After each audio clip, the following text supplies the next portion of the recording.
India voice, आपकी सोच, आपकी आवाज। चलिए अब आपको सीधे लेके चलते हैं यूपी की राजधानी लखनऊ, जहां पर विश्व दिव्यांग दिवस पर आखिरकार मुख्यमंत्री योगी आदित्यनाथ क्या कुछ कह रहे हैं, आपको सुनाते हैं। आत्मज्ञान की प्रेरणा उन्होंने दी। आप याद करिए,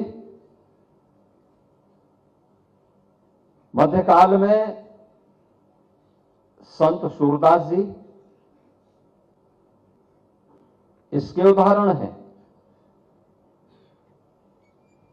दुनिया के अंदर भी अनेक ऐसे उदाहरण हैं जहां पर दिव्यांग जन को थोड़ा भी संबल मिला तो उसने अपनी सामर्थ्य से, अपनी शक्ति से समाज के लिए वह सब कुछ करके दिखाया जो सामान्य जन को जिस पर सहजा विश्वास भी नहीं होता है। और इसीलिए आज जब हम सब यहां पर उपस्थित हैं, इस अवसर पर दिव्यांग जन के कल्याण के लिए केंद्र और राज्य सरकार के द्वारा जो कार्यक्रम चलाए जा रहे हैं, यह एक प्लेटफॉर्म के रूप में आपके लिए अत्यंत उपयोगी हो सकता है। अक्सर होता क्या है, एक परिवार ये मान लेता है कि अगर उसके परिवार में जाने अनजाने में किन्हीं गलतियों के कारण कोई बच्चा दिव्यांगजन का शिकार होता है तो स्वाभाविक रूप से परिवार और समाज उसे उपेक्षित सा कर देता है।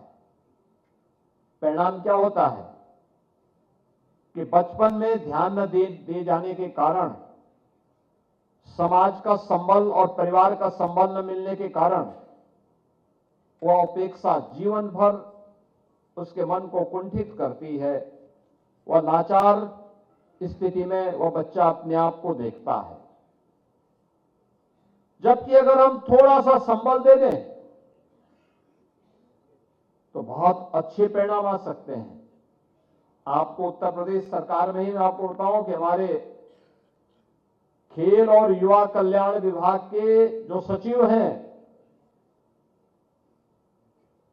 ओलंपिक में मेडल जीते हैं वो ओलंपिक में, और पैरा ओलंपिक की जिस टीम ने देश के लिए पैरा ओलंपिक में सर्वाधिक मेडल जीते हैं, उस टीम का वे भी हिस्सा रहे हैं।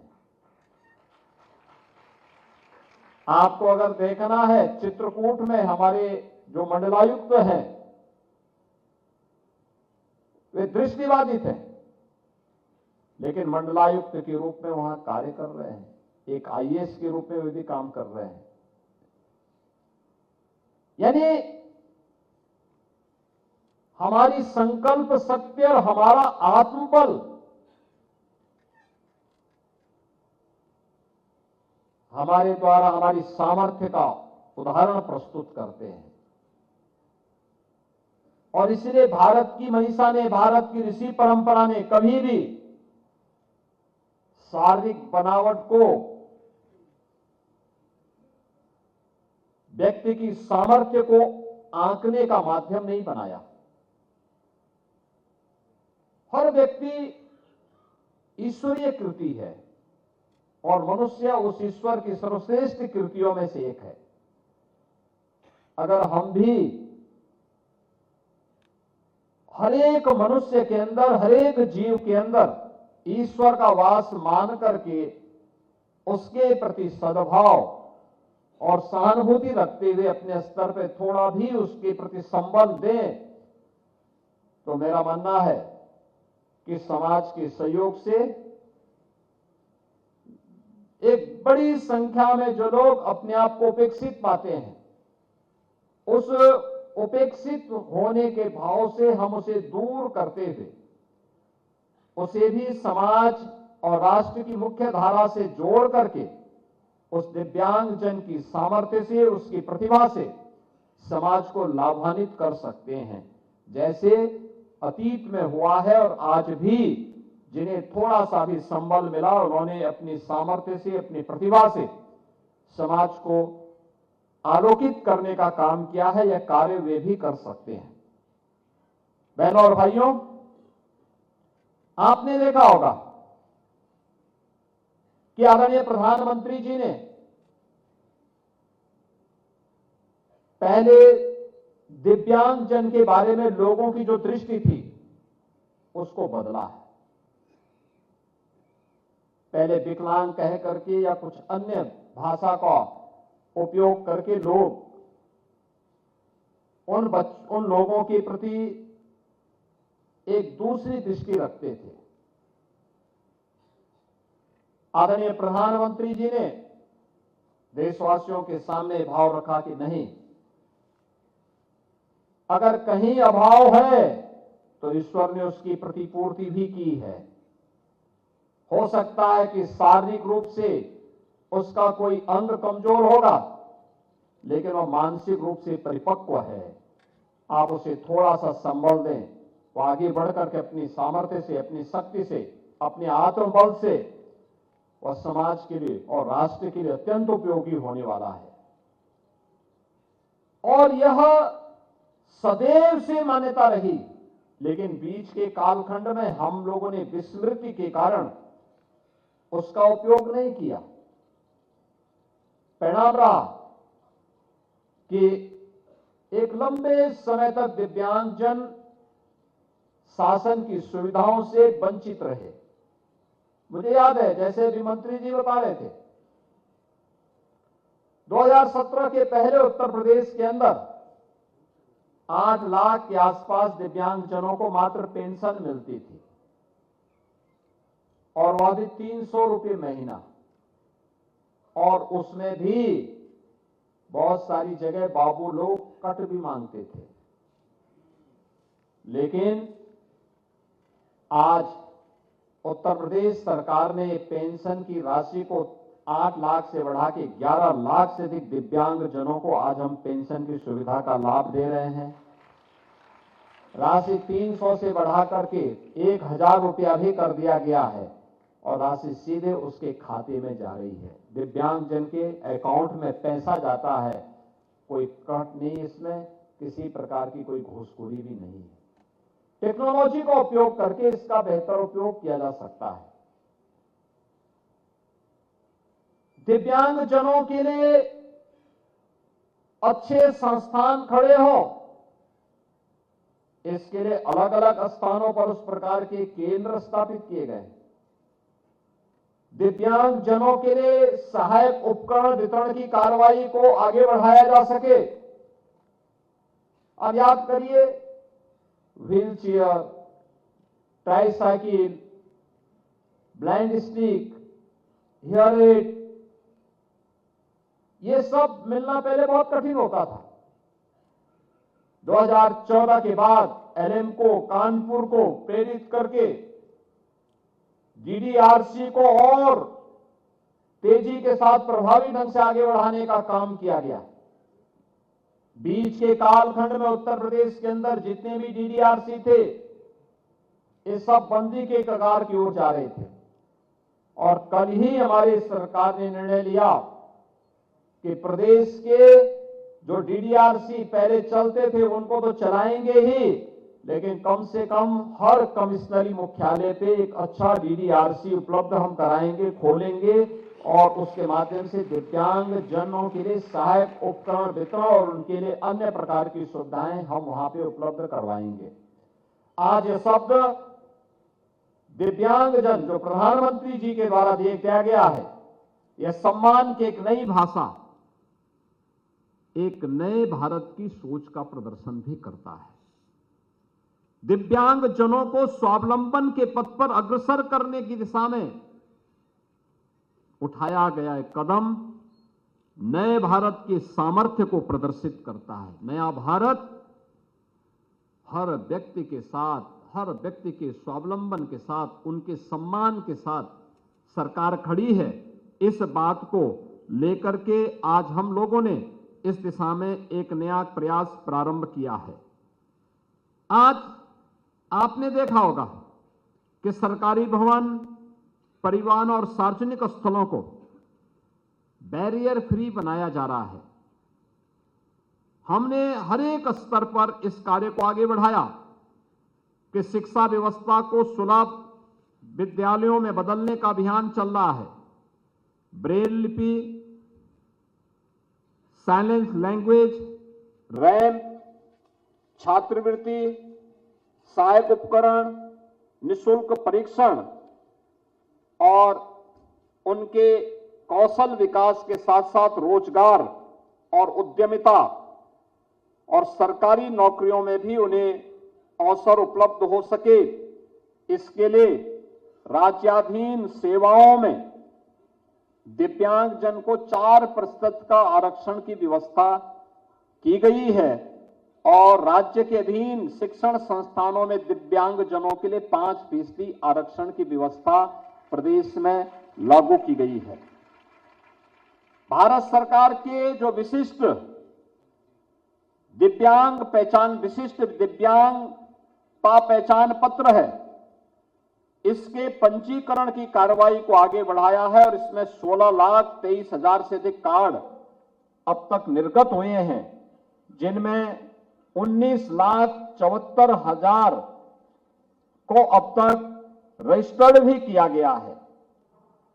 दिव्यांगजनों के साथ साथ कुष्ठावस्था पेंशन की राशि को भी 2,500 से बढ़ा के 3,000 रुपया किया गया है और कृत्रिम अंग और सहायक उपकरण के लिए अनुदान राशि 10,000 से बढ़ा के 15,000, स्मार्टफोन, टैबलेट, डीजे प्लेयर जैसे आधुनिक सहायक सामग्री के लिए भी हम लोगों ने धनराशि उपलब्ध करवाया है और मुझे बताते हुए प्रसन्नता है कि अब तक हम लोग 3,84,000 से अधिक कृत्रिम अंग उपकरण का कार्य वितरण का काम दिव्यांगजनों को प्रदेश के अंदर कर चुके हैं।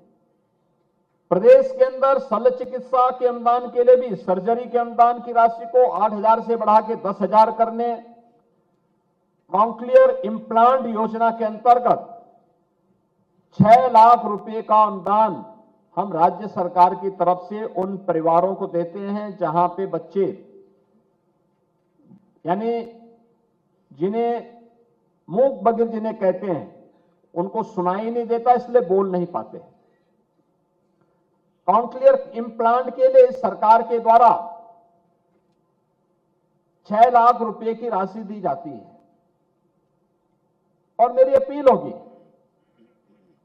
बच्चा पैदा होने के बाद से ही अगर हम उसका परीक्षण करना प्रारंभ कर देंगे और 5 वर्ष की उम्र तक अगर हम कॉन्क्लियर इम्प्लांट की कार्रवाई को संपन्न करके उसकी स्पीच थेरेपी के साथ उसे जोड़ देंगे तो बच्चा एकदम अच्छा हो सकता है। मैं भी देख रहा था जिन बच्चों को सफलतापूर्वक ये इम्प्लांट किया गया, मुझे बताते हुए प्रसन्नता है कि इस वर्ष हमने अकेले 108 ऐसे बच्चों पे कॉन्क्लियर इम्प्लांट के लिए धनराशि उपलब्ध करवाई है और अभी भी मैं बाहर उन बच्चों को सम्मानित करके आया हूं। बहुत अच्छा बोल रहे हैं, जैसे मैं बोल रहा हूं ऐसे वे भी वहां पे बोल रहे हैं। मानसिक दिव्यांगजन के लिए बरेली, मेरठ, गोरखपुर और लखनऊ में आश्रय गृह संचालित हैं, प्रत्येक की क्षमता 50 है। चित्रकूट, बांदा में नए केंद्र की प्रक्रिया जारी है और 16 जनपदों में 24 स्वैच्छिक संस्थानों के माध्यम से भी आश्रय गृहों का संचालन हो रहा है। आज के इस अवसर पर विवाह प्रोत्साहन और स्वरोजगार के लिए भी 6,100 से अधिक दिव्यांग जनों को दंपति विवाह प्रोत्साहन पुरस्कार उन्हें दिया जा चुका है और 8,835 दिव्यांग जनों को स्वरोजगार हेतु धनराशि का वितरण भी अब तक प्रदेश में किया गया है। प्रदेश में 3 से 7 वर्ष के बच्चों के लिए 18 मंडलीय जनपदों में बचपन डे केयर सेंटर प्रारंभ किए गए हैं और मैं विभाग से कहूंगा कि जो बड़ी कमिश्नरी है उनमें एक आध सेंटर और भी अगल बगल के जनपदों में बढ़ाए जाने की आवश्यकता है। लोगों को इसके प्रति जागरूक किए जाने की आवश्यकता है। टीकाकरण समय पे हो। कन्या सुमंगला योजना के अंतर्गत जो हम लोगों ने तय किया है, एक बार संबंधित विभागों के साथ बैठ करके भी बेहतर रूप से हमें इन कार्यक्रमों को आगे बढ़ाना चाहिए। विशेष विद्यालय भी बनाए गए हैं जिसमें शारीरिक रूप से अक्षम बच्चों के लिए प्रयास के नाम पर, मूक बधिर बच्चों के लिए संकेत के नाम पे, मानसिक चुनौती से जूझने वाले बच्चों के लिए ममता के नाम से और दृष्टिबाधित बच्चों के लिए स्पर्श के नाम पर भी संस्थाएं, कुल 21 ऐसे संस्थाएं प्रदेश भर में संचालित हो रही हैं, जिनमें 1488 बच्चे वहां रह करके अध्ययन करते हैं। उनकी सारी सुविधा सरकार उठाती है और सरकार उनका पूरी देखभाल भी वहां पर करती है। और जैसा कि मैंने पहले भी कहा, उत्तर प्रदेश देश का एकमात्र राज्य होगा जिसमें दिव्यांग जनों की उच्च शिक्षा के लिए 2 विश्वविद्यालय संचालित हो रहे हैं और सरकार के द्वारा, पूरी तरह सरकार के द्वारा संचालित है। डॉक्टर शकुंतला मिश्रा दिव्यांगजन सशक्तिकरण विश्वविद्यालय और जगतगुरु रामभद्राचार्य दिव्यांगजन विश्वविद्यालय चित्रकूट, यानी एक लखनऊ में है, एक चित्रकूट में है। यानी ये 2 विश्वविद्यालय संचालित हो रहे हैं जहां पे दिव्यांगजन बच्चों के लिए उच्च शिक्षा की भी व्यवस्था है, उनकी लॉजिंग फूडिंग की भी सारी सुविधा वहां पर उपलब्ध करवाई गई है। आज इस अवसर पर मुझे एक और जहां दिव्यांगजनों के साथ संवाद बनाने, उनकी सामर्थ्य और उनकी प्रतिभा को सम्मानित करने का अवसर प्राप्त हुआ है, वहीं दूसरी ओर अनुसूचित जाति, जनजाति और पिछड़ा वर्ग के छात्रों के लिए छात्रवृत्ति में मिलने होने वाली कठिनाई को ध्यान में रख करके सरकार ने तय किया कि इन बच्चों को समय पे छात्रवृत्ति मिलनी चाहिए। उन बच्चों को समय पे, उन परिवारों को, पिछड़ा वर्ग से जुड़े हुए बच्चों को शादी का अनुदान समय पे उपलब्ध हो जाना चाहिए। यद्यपि मुख्यमंत्री सामूहिक विवाह योजना में हम 1 लाख रुपए तक की सहायता उपलब्ध करवाते हैं, लेकिन इस व्यवस्था के अंतर्गत यह कार्य पहले मार्च तक होता था। हम लोगों ने कहा नहीं, मार्च तक जाने की आवश्यकता नहीं, हमारा प्रयास होना चाहिए जितनी जल्दी एडमिशन होने के एक समय सीमा तय करिए। हमने यद्यपि 2 अक्टूबर 26 जनवरी 2 तिथि तय की, लेकिन जहां पे प्रवेश की प्रक्रिया में थोड़ा लेट होता है, वहां पर भी उन बच्चों को समय पे स्कॉलरशिप मिल जाए। और मुझे बताते हुए प्रसन्नता है कि पिछड़ा वर्ग कल्याण विभाग में 2016-17 तक जो स्कॉलरशिप की जो राशि थी वह मात्र 1,295 करोड़ थी। आज वह बढ़कर के 3,124 करोड़ रुपए की स्कॉलरशिप हम दिव्यांगजनों, पिछड़ा वर्ग के छात्र छात्राओं को उपलब्ध करवा रहे हैं, जिनमें 9 से 12वीं तक के 12,76,000 विद्यार्थियों को यह छात्रवृत्ति उपलब्ध करवाई जा रही है। 16-17 में 1,092 करोड़ रुपए से 18,83,000 विद्यार्थियों को छात्रवृत्ति के सापेक्ष आज हम 24-25 में हमने छात्रवृत्ति के लिए 2,432 करोड़ रुपए इसके लिए प्रावधान किए और इसके माध्यम से हमने 32,22,000 से अधिक ओबीसी के छात्रों को स्कॉलरशिप वितरित की। 16-17 में 11 करोड़ रुपए से 7,000 युवाओं को कंप्यूटर प्रशिक्षण दिया गया। आज हम 24-25 में कंप्यूटर प्रशिक्षण की योजना में 32 करोड़ 92 लाख रुपए हम लोगों ने उपलब्ध करवाया है और इसके माध्यम से हम अब 29,769 बच्चों को इस योजना से प्रशिक्षित कर रहे हैं। 16-17 में शादी अनुदान में केवल 141 करोड़ रुपए थे और इससे जो धनराशि से केवल 70,700 जरूरतमंद इससे लाभान्वित हुए थे और 24-25 में यह राशि 200 करोड़ से बढ़कर के 1 लाख गरीब पिछड़े वर्ग की बेटियों की शादी के लिए अनुदान की राशि हम लोगों ने इसके माध्यम से दी है। बहनों और भाइयों,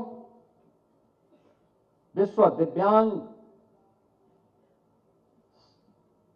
दिवस के अवसर पर मुझे केवल आप सबसे एक बात कहनी है, और वह है कि हर छोटा प्रयास एक नया बदलाव ला सकता है, बशर्ते हम संवेदनशील बने, सहायक बने।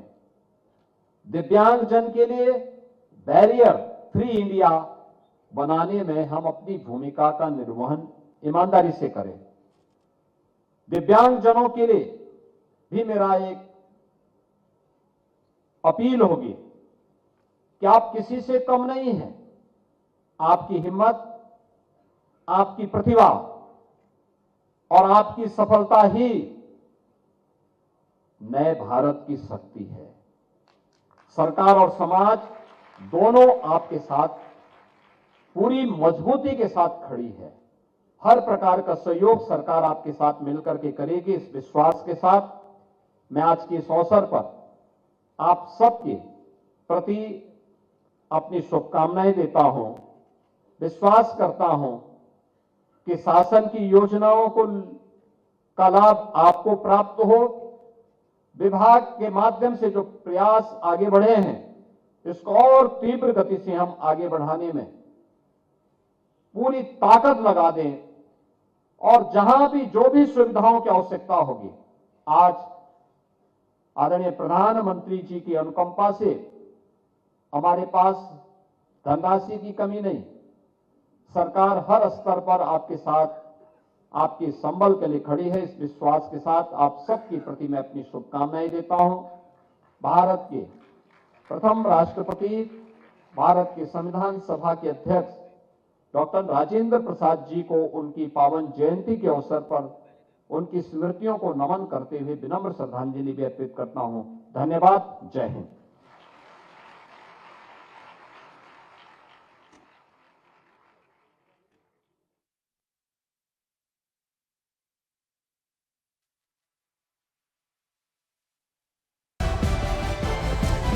इंडिया वॉइस, आपकी सोच, आपकी आवाज।